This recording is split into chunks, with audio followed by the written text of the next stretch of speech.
ntabwo ugomba kuvuga ngo uri enjoyinga opportunities z'iki gihugu kubera ko hari abakivunikiye. Nihagera igihe cyo guhangana n'ikibi, ubwa bwamamare bwawe ubuhishe n'ubugwari, ahubwo kwa kwamamara kwawe kuko ufite abagukurikira, nawe shyira umusanzu wo kurwanya ingengabitekerezo ya jenoside iri gucishwa mu mbuga nkoranyambaga, bwa bwamamare bwawe ndetse no muri bwa buhanzi bwawe, uhange uhangana na bariya. Amashusho yagiye hanze y'umunyarwenya Kanyabugande Olivier wamamaye ku izina rya Nyagiso, akaba ari umunyarwenya wo mu gihugu cy'u Rwanda. Urwego rw'igihugu rw'ubugenzacyaha RIB rwatanze gasopo ndetse n'umuburo ku mashusho ndetse no ku munyarwenya uzwi nka Nyagiso, nyuma y'uko Nyagiso agiye kuri TikTok agakora live itajyanye n'ibihe turimo byo kwibuka jenoside yakorewe abatutsi, kandi tukiri muri icyo cyumweru cyo kuba nta muntu wemerewe gushyiraho ibintu bihabanye n'ibyo tubikora cyangwa se n'itangazamakuru. Nyagiso we yarenze ku murongo akora ibyo ngibyo rero babyita gupfobya jenoside ndetse no gukereza ibihe abantu barimo byabaye mu gihugu cy'u Rwanda, kandi akaba ari gahunda y'igihugu mu Rwanda rwose ruba rurimo ribuka jenoside yakorewe abatutsi mu mwaka w'1994. Dufite umunyamabanga ndetse dufite na Nyagiso, dufite n'umuvugizi wa RIB Dr Murangira. Ibyo bavuze kuri Nyagiso ndetse bishobora no kuba byatumye ahamagarwa mu rwego rw'igihugu rw'ubugenzacyaha RIB ngo ajye gusobanura iby'ayo mashusho yagaragaye arimo arabyina. RIB rero yavuze kuri Nyagiso wakoze live kuri TikTok itajyanye n'ibihe byo kwibuka inshuro 31 jenoside yakorewe abatutsi. Katonze twumve ibyo umuvugizi wa RIB yatangaje ndetse tugaruka no ku ruhande rwa Nyagiso waciye bugufi agahita asaba imbabazi ku byo yakoze ndetse nawe akemera ko ari icyaha agaca bugufi, kandi buriya usabye imbabazi arazihabwa. Reka twumve rero ko bimeze n'impamvu yakoze ayo mashusho, twumve n'icyo igihugu cy'ubugenzacyaha bivugaho. RIB yavuze kuri Nyagiso wakoze live kuri TikTok itajyanye n'ibihe byo kwibuka umunyarwenya w'umunyarwanda Kanyabugande Olivier, amazina ye bwite uzwi cyane ku izina rya Nyagiso, yasabye imbabazi ku mugaragaro nyuma yo gukora ikiganiro cya live kuri TikTok kitajyanye n'ibihe byo kwibuka jenoside yakorewe abatutsi.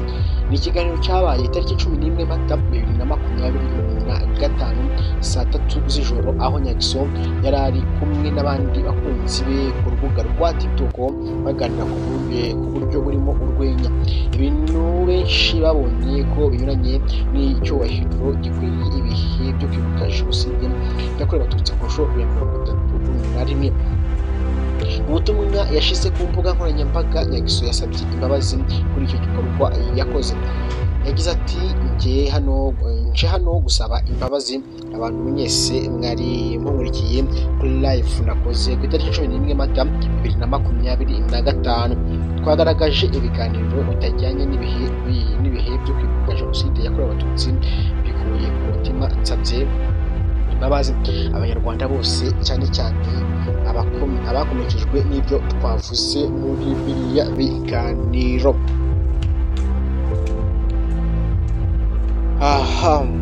Abakomerekejwe n'ibyo twavuze muri biriya biganiro, yakomeje asaba urubyiruko n'abanyamuryango bo ku mbuga nkoranyambaga kurangwa n'ubushishozi mu byo batangaza, cyane cyane mu bihe by'ingenzi nk'ibi byo kwibuka amateka mabi igihugu cyanyuzemo. Urwego rw'igihugu rushinzwe ubugenzacyaha RIB rwavuze ko rugiye gusesengura iby'iki kiganiro kugira ngo hafatwe umwanzuro ukwiye.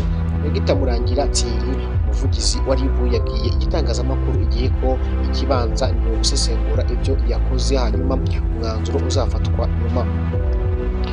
Uyu muvugizi yongeyeho ko nubwo RIB ishyira imbaraga mu gukangurira abantu kudapfobya jenoside, hari abatumva ubutumwa neza, bityo hakenewe uburezi buhoraho buherekejwe no gukurikiza amategeko.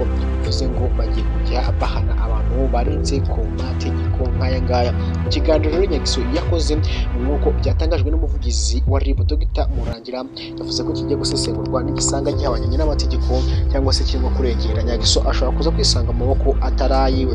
Ibyo ngibyo bibaye nyuma y'uko hari undi mukobwa uzwi cyane nka Teta Sandra wagaragaje ingengabitekerezo ya jenoside nawe wavuze ko atibuka abatutsi gusa ahubwo yuko nabo bishwe muri jenoside.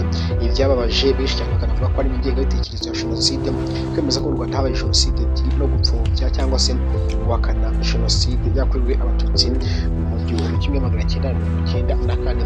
Ibyo ngibyo kandi bikaba nyuma y'uko ari undi mukobwa watawe muri yombi witwa Kayitesi no mu mujyi wa Kigali wakoraga akazi ko mu rugo uvuka mu karere ka Nyanza mu murenge wa Busasamana w'imyaka 23 y'amavuko. Nyuma yo kujya ku mbuga nkoranyambaga zirimo nka WhatsApp akajya kuri stati akavuga ko ngo mujye kwibuka bene wanyu b'abatutsi kandi kaza kwibuka abahutu bishwe muri jenoside. Ni amagambo rero agaragaza ingengabitekerezo ya jenoside yatumye ahita atabwa muri yombi no gupfobya jenoside no kwemeza ko habayeho jenoside ebyiri. Urwego rw'igihugu rw'ubugenzacyaha bwa mbere rutanze ubuhoro kuri bino byaha no buza abantu kugaragaza ingengabitekerezo ya jenoside mu gihe bayigaragaje bakurikirwa n'amategeko ndetse baganishwa ingingo ya 5 irimo ibyaha nyine n'ibihano byo gupfobya jenoside yakorewe abatutsi mu mwaka w'1994.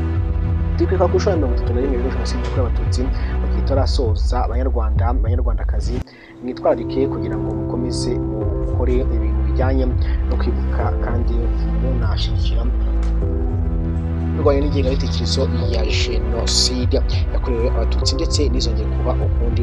Tuyamagane mu gihugu cy'u Rwanda, habeho igihugu cy'Abanyarwanda banijya gutabatwa ndetse n'abatutsi uko leta ibisaba buri munyarwanda wese. Ndagushimiye cyane rero twabanyagura ku munota wa mbere. Imana igwibyo kurya amafaranga ndetse n'ubuzima buzima.